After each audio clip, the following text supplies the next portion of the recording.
स्वागत छ हजुरहरुलाई नेपाल अनलाइन स्कुलमा।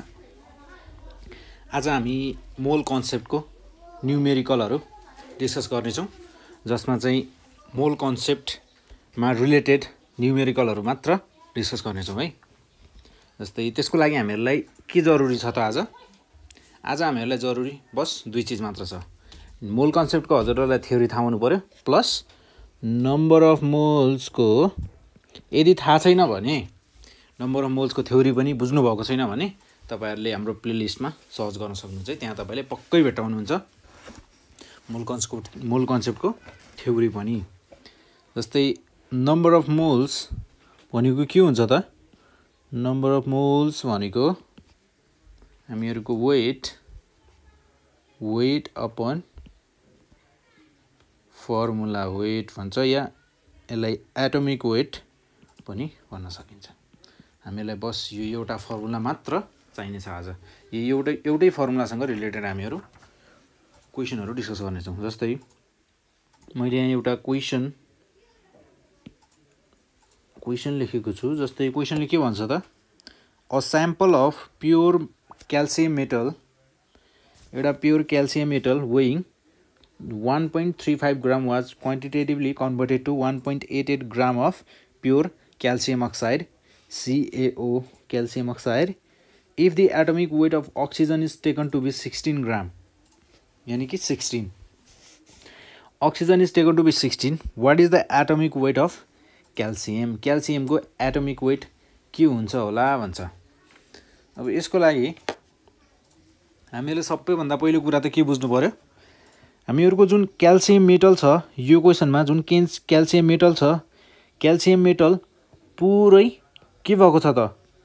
1.35 ग्राम जुन थियो त्यो पुरै कन्भर्ट भएको छ। यहाँ हामीहरुलाई दायाँ बायाँ कुनै पनि क्वेशन छैन। यहाँ दायाँ बायाँ हामीहरुलाई घुमाउने कुरै गरेको छैन। सिधा के भनेको छ त? क्याल्सियम कन्भर्ट भयो भनेको छ। क्याल्सियम मेटल कन्भर्ट भएको छ केमा? क्याल्सियम अक्साइडमा। बस सिधा कुरा छ। क्याल्सियम अक्साइडमा 1.88 ग्राम। अब यसको लागि त हामीहरुले के युज गर्न सक्छौं त?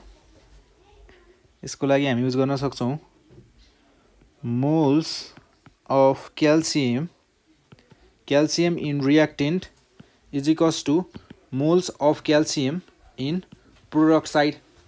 यो कुरा थाहा छ हामीहरुलाई।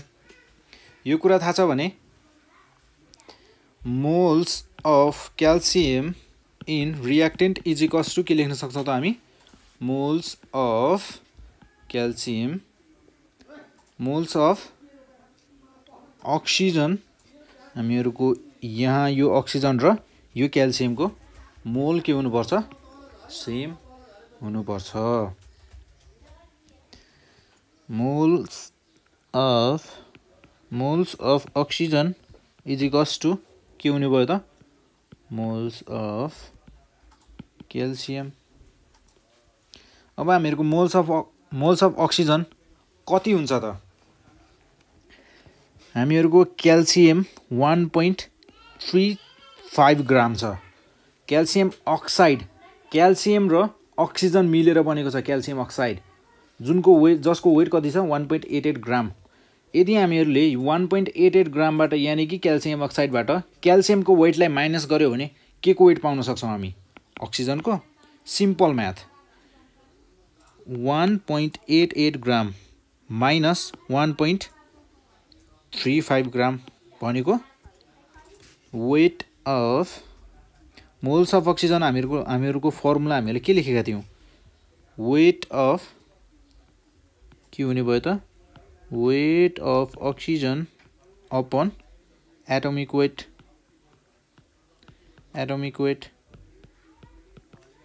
और मोलिकुलर वेट।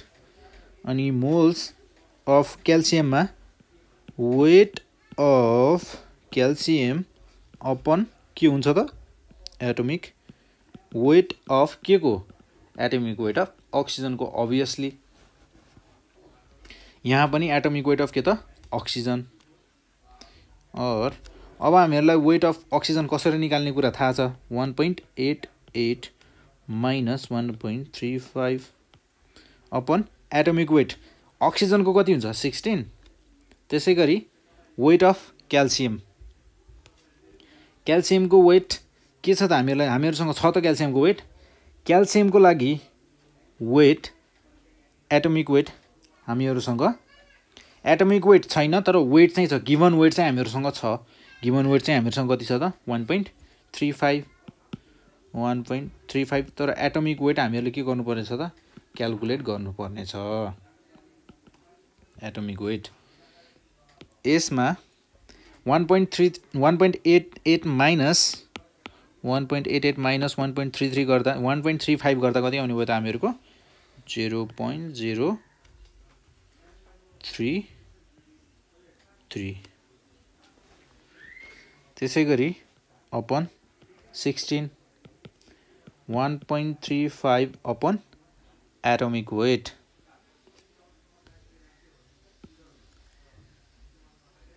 यसलाई यसरी भन्दा एउटा स्टेप गरेर गरौँ है 1.88 माइनस 1.35 कति हुने भयो त जस्तै 1.88 माइनस 1.35 कति हुने भयो 0.53 0.53 divided by 16 into divided by 16 is equals to 1.35 upon atomic weight of calcium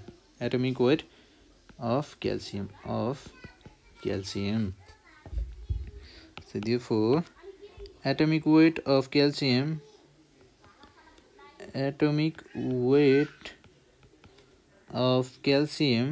is equals to के हुने भयो त मेरो 16 into 1.35 upon 0.53 जसलाई क्याल्कुलेट गर्दा हामीले कति पाउँछौं त 40409 किनकि हामीहरुलाई एटोमिक वेट अफ क्याल्सियम पनि थाहा हुनुपर्छ 1 देखि 20 सम्म चाहिँ लगभग हामीहरुलाई सबै थाहा हुनुपर्छ सकेसम्म त 30 सम्म याद गर्नुहोस् 1 to 30 सबैको याद गर्नु पर्यो नभए 20 सम्म चाहिँ चाहिन्छ है याद गर्नुपर्छ 1 देखि 20 सम्म सो हामीहरुलाई के चाहिएको थियो त therefore required atomic weight of calcium is कति रहेछ त 40.9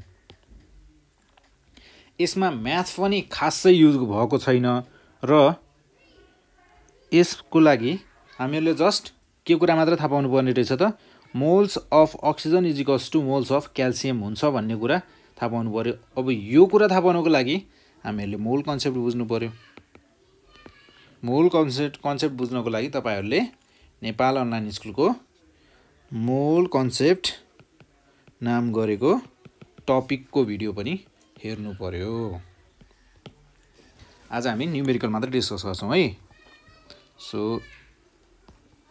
जस्तै मैले एउटा अर्को एक्जाम्पल लिए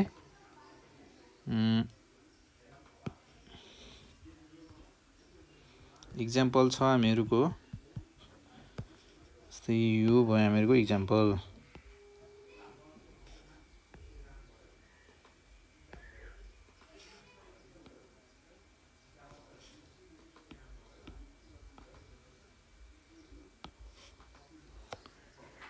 हामीहरुको एक्जाम्पलले के भन्छ त क्वेशनले के भन्छ in the gravimetric determination of phosphorus an aqueous solution of dihydrogen phosphate यानी कि S2PO4 minus dihydrogen phosphate is treated with a mixture of ammonium and magnesium dihydrogen phosphate को सोलुसनलाई एक्युएस सोलुसनलाई फेरि एक्युएस सोलुसनलाई के को मिक्सरले ट्रिट गरियो त अमोनियम एन्ड म्याग्नेशियम आयनले ट्रिट गरियो जसले गर्दा प्रिसिपिटेट पाइयो म्याग्नेशियम अमोनियम फोस्फेटको MgNH4PO4.6S2O हामीहरुले के पाइयो त एज अ प्रिसिपिटेन्ट पाइयो this is heated and decomposed to magnesium pyrophosphate Mg2P2O7 which is weight, where the reactions are involve यो reaction involved रहेछ. A solution of H2PO4 minus yielded 1.054 gram of Mg2P2O7. What weight of NaH2PO4 was present originally? यो reaction में हामीहरुको NaH2PO4 को weight कति छ त्यो निकाल्नु पर्ने छ. त्यसको लागि अब जस्तै हामीहरुले के लेख्न सक्छौं त मोल कन्सेप्ट युज गर्ने हो भने मोल्स अफ P यानी कि phosphorus is equals to moles of NaH2PO4 is equals to 2 into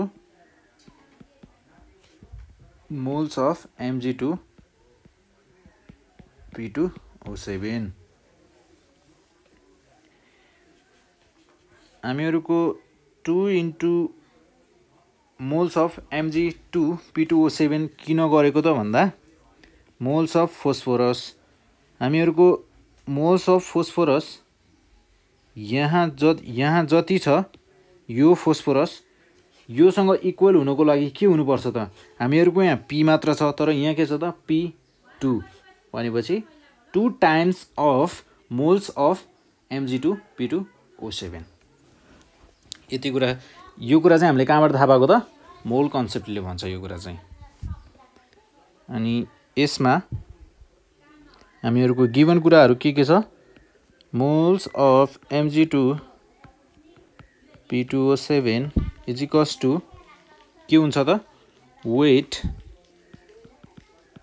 weight upon atomic weight यहाँ हुने भयो हामीहरुको molecular weight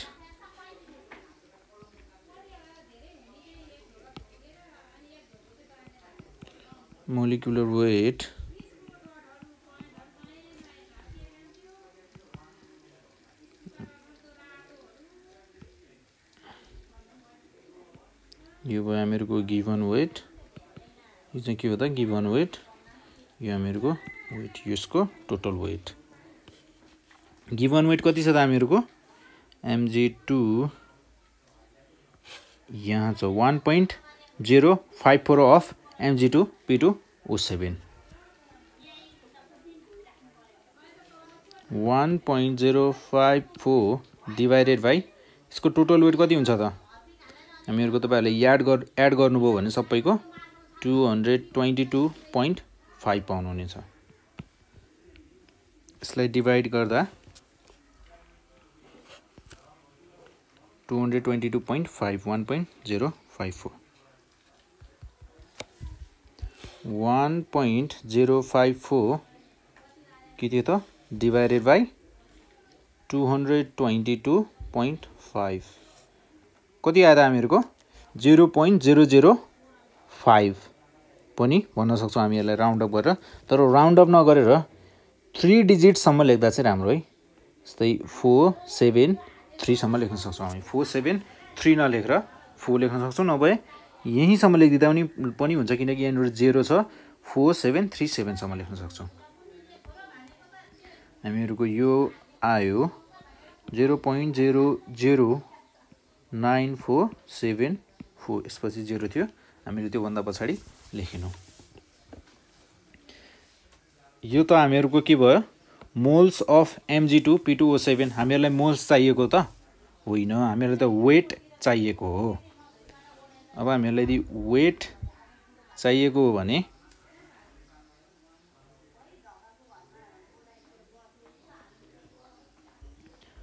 moles of NaH2PO4 moles यो स्टेपलाई नगरेर हामीहरु सिधै वेट निकाल्न सक्छौं. यहाँ weight of NaH2PO4 is equals to 0.00974 into 119.9 यो हामीहरुको कति आउँछ त 1.136 ग्राम। यसरी हामीहरुले वेट अफ NaS2PO4 निकाल्न सक्छौं।